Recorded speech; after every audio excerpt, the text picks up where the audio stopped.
popping ding out of tune crap that happens so frequently.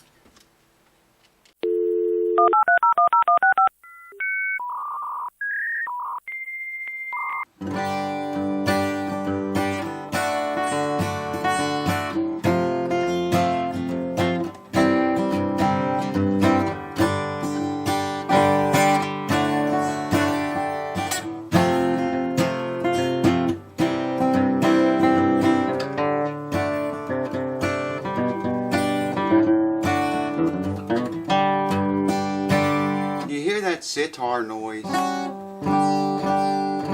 We talked about that. I got another video about this. Hear that? There.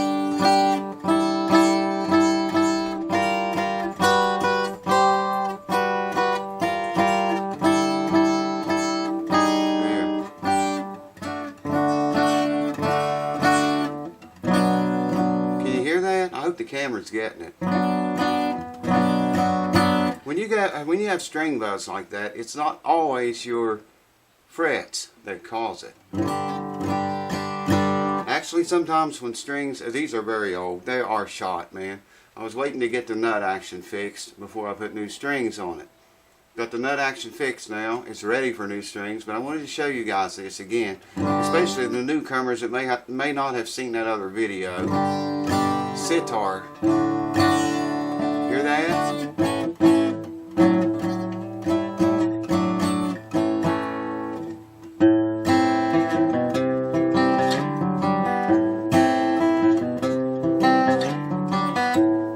Mostly on the unwound strings. I'll hear it a little bit there on the third.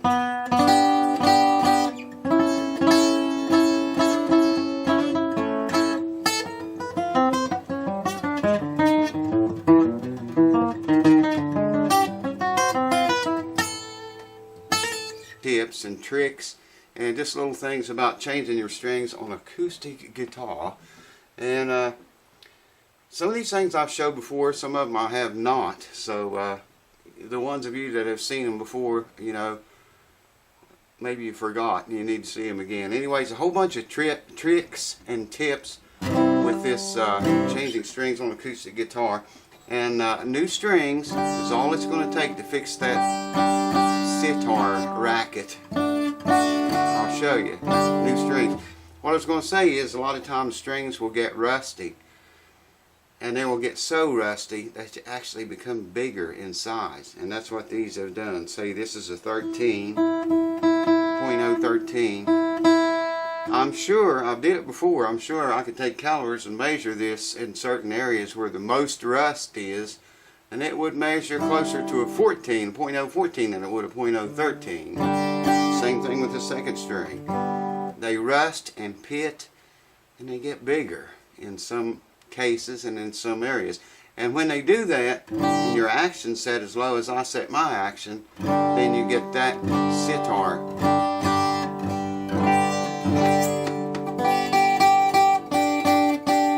So guaranteed new strings will make that go away. But anyways, I'm going to show you a bunch of tips and tricks and just shortcuts, little things that you can do or try the next time you put new strings on your acoustic guitar. So hold on. Alright, let's get right into it here. I've already loosened the first string. Now, I'm going to show you some other tips here in a minute, different ways to do this. You can take wire cutters like this, and I know a lot of people bite their teeth when I do this. I did it for years, it works perfect.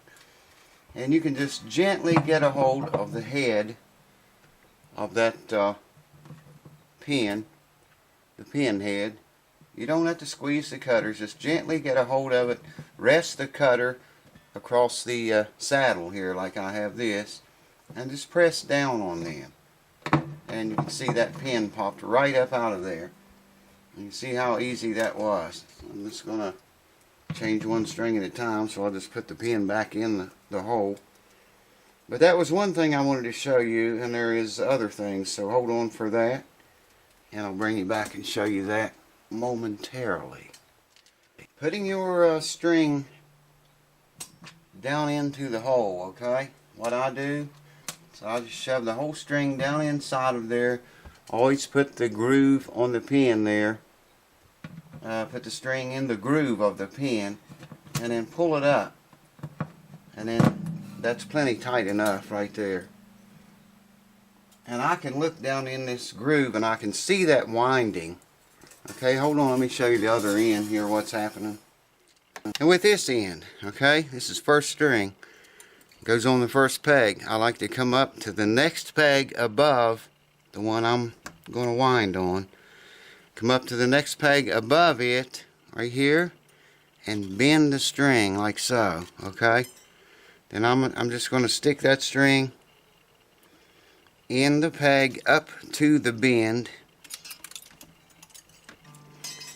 and wind that puppy.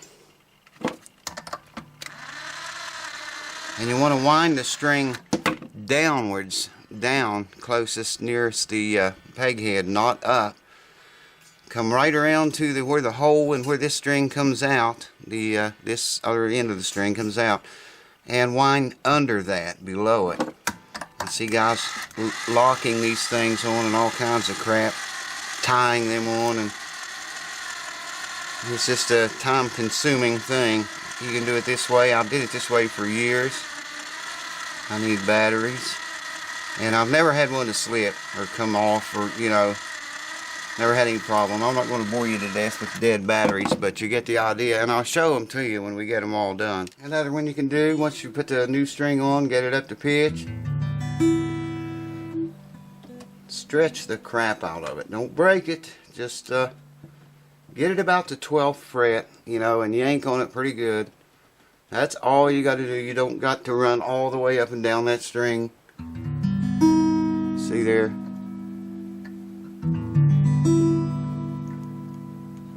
I'll just go ahead and clip that off while we're at that point. And I'll bring you back in a few minutes when I get the 4th string loose. I got to do the 4th one next because these cheap bastards put 2 strings in one package. And these happen to be the 1st and the 4th in the first package. So 4th string, I'll take it, get ready to take off back here, bring you back and show you another secret. Now here is what I think is a very good tip. It's very helpful. It's been very helpful to me anyway. I got the 4th string loose, okay? A lot of people just grab that pin and try to pull it out, or they'll use the cutters like I just showed you, pull it out with that. Once you get the string loose, if you get a hold of the string up here close and push it, there, you see it go down in? And then once it's loose like that, there you go. See how easy that was to get that out? I've seen a lot of people, pull the pin out without doing that, and it makes the pin much easier to pull out if you can just get a hold of the string up here close to the hole and shove it down in there. Now you can't always do that. Sometimes you'll run on the one that it won't go down in there, but if it does, and if you can do that, it will make your pin come out much, much easier. Hold on. Okay, there again. You can see that little bit of winding up to right there. I can't see the monitor on the camera, so hope I was in the camera. Just shove the string down in there. There, hopefully you can see that groove in the pin. The string goes in that groove. And then kind of work it around, pull it up. You can feel it when it goes into place. And there it just did. And that way when you get almost up to pitch, it won't go ding and fly out of tune. And then you got to retighten the whole thing up from loose again. So let's go to the other end now. And here we are at the other end. Okay, this is a 4th string. Goes on this peg right here. What do? We come up to the end of the guitar. Okay? That's where we put our bend and shove it through the peg up to that bend and start cranking and wind that string downwards, not up above the center place where this comes through the hole. You always want to wind it down. Oh man, I gotta go get batteries, but anyways, you get the idea. I think I'll get some batteries. Okay, here's what I was going to show you now. I've got the 5th string loose already, okay? See that? Now, like I said before, a lot of people would take the cutters, lay it on there and start, trying to pull the pin up out of it that way, and that's okay. But you should always shove that string, get a hold of it up here close as you can, and just push it down in there like that. Chances are, and I can't get it out with my fingers this time, but it'll be a lot easier to get out even with the wire cutters. See there? Popped right out. If you shove that, get a hold of it close as you can to the hole, and shove it down in there before you try to pull the pin out. Try it, man. You'll see what I mean. It makes all of the difference in the world. It makes those pins come out so much easier. Whether you use wire cutters or a pin puller or whatever you use, it just makes them come out easier. Now there's the winding. There's the winding. You can see up to my fingers from the ball. Okay? What we're going to do here, I should have the camera over here probably, maybe you can see it. I'm letting those windings stick out. Just sticking the ball in the hole and allowing those windings to stick higher than the top of the bridge, okay? Then put your pin in with that groove, with the string in the groove. There you see it pull up. And there it is. Now, like I say, when I tighten that string, it's not going to ding and go out of tune and everything go wrong. That's not going to happen because I took an extra step right there. Now here again, this is a 5th string. It's going to go on the 5th peg right here. So we're going to put it in the nut, come all the way up to, it goes on this one, come all the way up to this one, put a bend in it, and then run it through the peg up to the bend. I couldn't find any batteries, by the way, but this is fairly quick. I'd like to say thank you to my new subscribers. Man, you guys really been pouring in, and I'm digging that. I like it. I know a lot of you don't comment much, but that's okay. Well, it's not totally okay. I'd like to hear from you, at least say hello or something, but it's alright if you don't comment. See, that string did not pop and go out of tune like they do a lot of times back at the bridge back here. Now I'm just going to stretch it good.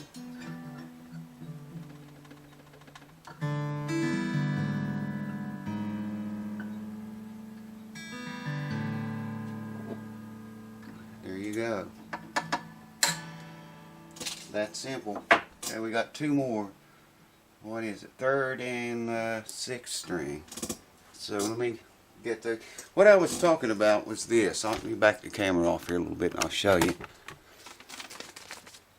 Cheap bastards, man. They put 2 strings. There's 2 strings in one package. You know,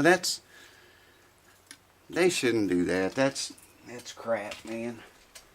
I mean, come on. It's not costing them that much for 1 more packet per string. Okay, one more time here. I got the 3rd string loose. That's all I did was take it off of the peg. Alright, I'm going to come up here as close as I can get. Down very close to the pin, the hole. I'm going to hold that string and push it down in. Now you can see how loose that is. Well, I'm going to have help on that one too, but it will come out a whole lot easier by me doing that. And it's less wear on your pins and your bridge plate, and it can save you some problems maybe down the road just by doing that. Your bridge pins get wore. They get over time. I don't know if you can see how this one is. Yeah, I think you can see that. You can see where the ball seats up against the pin, and it wears the place there. And you can get more wear out of it if you do these things that I'm telling you. Okay, here we go again. The winding comes up to about right there. I'm going to stick the pin down, stick that string down in the hole. I can still see that winding there. Okay, then I'm going to put the pin right against the ball, shove it down in as I wiggle the thing around. There, I felt it come up. And there again, when we start tightening it up, we're not going to get that popping ding out of tune crap that happens so frequently. Let me show you this again since we're on the dealing with these pegs. This is the 3rd string here, so I want to come up, put it in the nut, come all the way up to the end of the guitar, bend it right there, and we want to put the 3rd string in, pull it up to our bend, and begin to wind. And there I went under the hole and under the string where it comes through the peg. Now I'm winding downwards toward the peg head, not up on the top of the peg itself.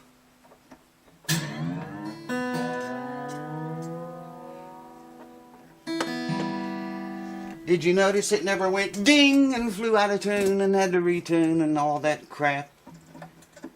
So I'm telling you guys, if you do it like this, you won't have that problem anymore. Get a hold of about the 12th fret, stretch the shit and all out of it.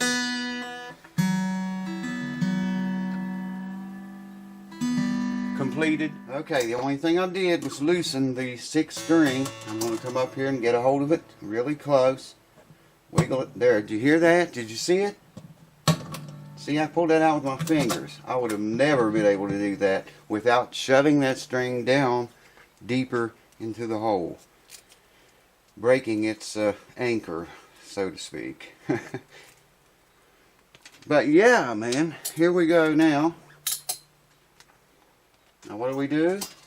We stick the string down in the hole, leave the winding exposed, that you can see it, and then turn the end of the pin with the groove in it toward the string, put it right on the ball and shove it down in there as we try to pull the string up.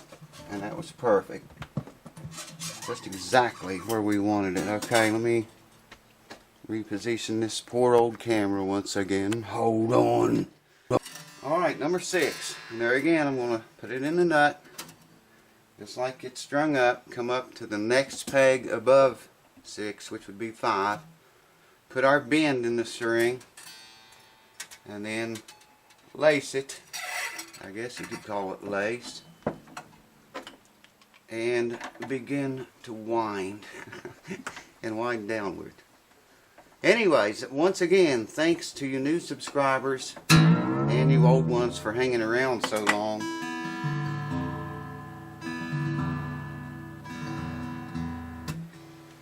And supporting the channel. I appreciate every single last one of you very much.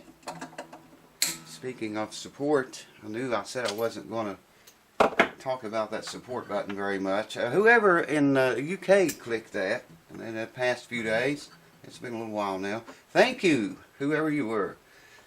You didn't make a comment, so I don't know who you are, but thank you. I'll see Dave's World of Fun stuff and a bunch of guys from Canada talking about that support button. I guess it's not available to them because they live in Canada. I didn't know that until Dave told me. But I see a bunch of those guys in Canada, they have to go with a Patreon account for you to be able to support their channel. And they push that shit, man. I mean, they really... So I thought, why not, man? I want everyone to know about it. It's there if you would like to go there and donate anything to the channel here. Like Dave said, if every one of you guys went there, okay? If every one of you went there and donated $1 a piece, that's $14,000, man. I would quit everything else and just make videos for you guys if that ever happened.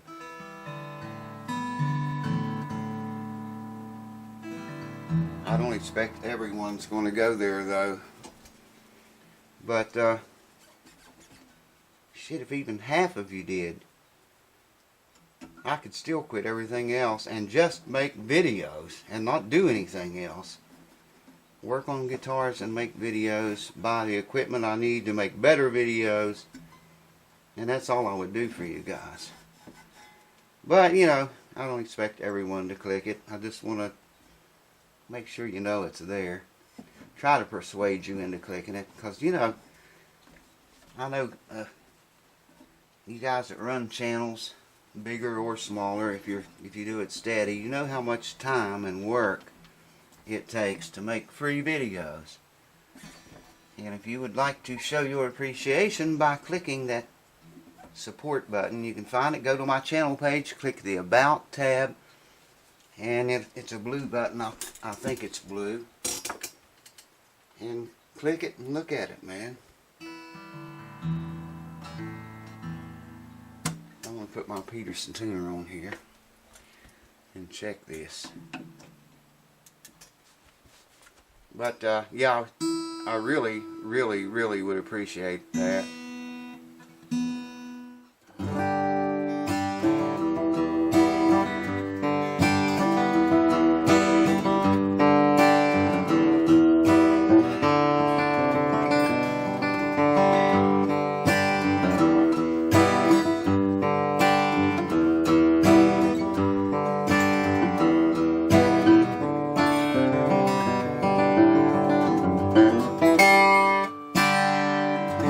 Sitar noise all gone.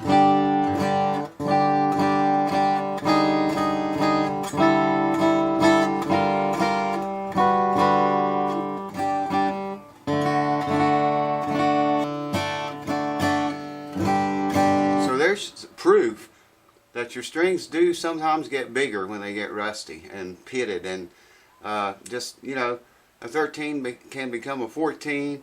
A 10 can become an 11, or even maybe a little bigger than that, you know. And if your action's right, that is big enough to make sitar noises. I'll show you the windings up closer here. Hopefully you're going to be able to see how I wound down on the peg. Now another good tip for you is, if you wind all the way down to the very bottom of that peg, I mean as tight down as you can get it, that pulls the string down. It makes more down pressure on your nut. Down pressure is always a good thing when it comes to sound. Carrying vibration, same thing with the saddle back here.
So I want to thank you guys for sticking around. Like I say, I hope somebody got stuff from that and something useful from it. Got some good stuff coming up, so stay tuned. You won't want to miss some of the things I'm thinking about doing. Anyways, thanks everyone. Peace, cheers to you, and all the good things in life. I hope everyone's doing well. And once again, do think about clicking that support button. I'm not going to mention it anymore after this video unless someone clicks on it and, you know, I want to say thank you to them. But I would like to say thank you to you. So if you only give $1 a piece, and only half of you did it, that's $7,000, man. I can do a lot of crap with that. I would just make videos. I wouldn't do anything else, you know. But I don't care if it's $1 or if it's 20, 10, $5, whatever, anything. Just go there, click it if you want to. If you dig the shit on this channel, if it helps you or whatever, go click it, and I'll be grateful to you. Cue Ball will be grateful to you. Tell them that you're grateful to them. Tell them that we be most grateful for clicking the support button, and say, I love you. How's that? Tell the camera. I love you. Oh, it's going to get out of hand. I love you.